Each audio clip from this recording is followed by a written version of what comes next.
The objective of today's notes is to identify a series of transformations that maps a figure onto its image to establish similarity. And so if you take a look at the image on the screen, it says Andrew draws the two figures shown on the coordinate plane. How are the two figures alike and how are they different? How do you know? I've already made some notes on the left-hand side of the screen that both triangles are triangles. They are the same shape and they are right triangles. The difference is that they are different in size and that triangle A prime B prime C prime is smaller than triangle ABC. And this brings us to the idea of similarity. Two figures are similar if they have the same shape but different sizes. And if you take a look at each part of that definition with congruence, we had the same shape and same size. That meant that angles were equal and sides were equal. Here we have that they are the same shape, so angles are still equal, but the sizes are different, which means that we can multiply one figure by some scale factor, thinking about yesterday's notes, to get the other figure. So sides are proportional in that way. Taking a look at this first example, we're asked to complete a similarity transformation. So given quadrilateral JKLM, we're asked to dilate that figure by a scale factor of 3, centered at the origin, and to then reflect that image across the y-axis to get the double prime image. And so to graph the dilation, it's really nice to work with the coordinates, especially if you're dilating from the center of the origin, which is what you'll most always do. And so if you take each of the coordinates in the first column and you multiply those coordinates by 3, that's going to multiply to get that dilation, that enlargement, where the scale factor is 3. So in the highlighted pink part is what you'll see I'd like for you to write down, that J prime is at 6, -3 if you multiply both coordinates by 3. If you take the k coordinates and multiply by 3, you get 3, -6 if you'll make a note of that. And then the same for L prime and M prime, and the image is already graphed for you below. You'll see the quadrilateral is quite bigger, which is what a dilation does.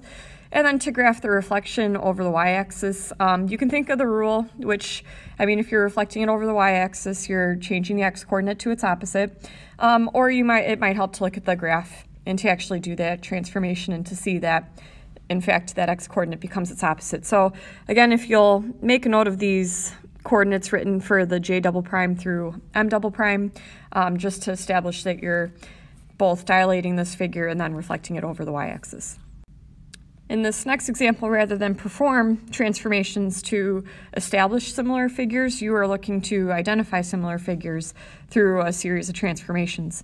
And so the question is ABCD, that bigger quadrilateral, similar to EFGH, and explain. And if you recall from all of our other examples so far, when we are asked to explain, we're asked to establish a series of transformations and to spell those out. And so if you look at the coordinates of A, B, C, and D, and you compare them to E, F, G, H, I'd like for you to consider, like, how are you getting the coordinates of E from A? And if you'll notice, the base numbers 4 and 4 to -2 and -2, we're dividing by 2, and then we're taking the opposites. Let's see if that holds. So if we have 8, 4, and if we divide those by 2 and then take the opposites, you'll see again that we have F corresponds to B, and then that is true from C to G and D to H. And so we have to break that down into two parts. You have the 0.5 corresponds to a reduction, a dilation. And so it's a scale factor of 0.5 from the origin for a dilation. That's one transformation. And then the negatives. I don't know if you guys recognize this from your rules with rotations, but if I take the opposite of X and the opposite of Y, that's a rotation of 180 degrees about the origin again. And so it's those two transformations where you're stating rotation in the angle and dilation in the scale factor that map ABCD onto EFG and allows us to say that, yes, they are similar. Now you'll complete one of each type of problem where you're going to graph a series of transformations and then state a series of transformations on your own. And so if you look at this example, it asks us to graph the image of triangle JKL after reflection across the line x = 1, and then you're going to do a dilation with a scale factor of 1/2, which is a reduction, and a center of dilation not at the origin but at a point. So we'll take this one step at a time and first do the reflection of JKL over x = 1. As we have done in the past, I'd recommend plot the point x = 1, and then does it make sense to draw a vertical line along the perpendicular to the x-axis, or does it make sense to draw a horizontal line? And it may help to write ordered pairs where the x-coordinate is 1, and it does, in fact, become a vertical line. It doesn't make sense to draw it through the axis. And then from here, however you move to get it to a pre-image point, you'll do the opposite to get its image. So instead of moving left 3, I'll move right 3 to get L prime. Instead of moving left 5, I will move right 5 to get K prime. And then instead of moving left 3, I'll move right 3 to get J prime. And if you notice, kind of reassurance is that J and L are above each other in the pre-image, and so they should be above each other in the image, which they are. So I've done this right. I'm going to go ahead and connect the vertices with segments, and then making sure that the figure looks the same between the pre-image and image. It does. We're going to go ahead and do that second transformation, which is a dilation, scale factor of 1/2, and then again a center of dilation that's not the origin. So this is my center of dilation here in green, J prime. Since that point is not going to move, I'm going to write that that's equal to J double prime for the second transformation. And then I'm going to use this point, and however I move to get to L prime and K prime, I'm going to cut that in half.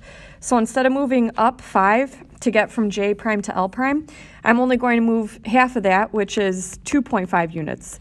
So if I move 2.5, my L prime would be right here. And then my K prime movement, I'd have to go up 1, 2, 3, 4 units, so up 4, and then 1, 2 to the right. So instead of going up 4 and 2 to the right, I'm going to cut that in half and go up 2 and 1 to the right. So up 2 and 1 to the right puts K prime right here. And then I'm going to go ahead and connect the vertices, maybe shade that in because that's my final image.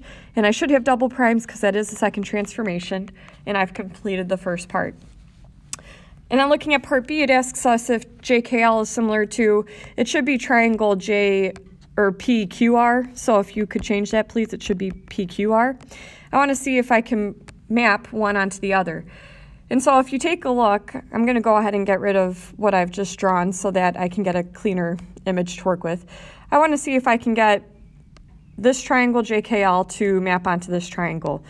And I'm hoping you could see that we are going to have to make it larger and do a dilation, and then we're also going to need to rotate it because currently this part needs to be where QR is, and PQ needs to be JK.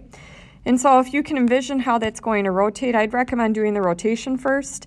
And you can see this in one of two ways depending on how you feel with patty paper or rules or just rotating your paper.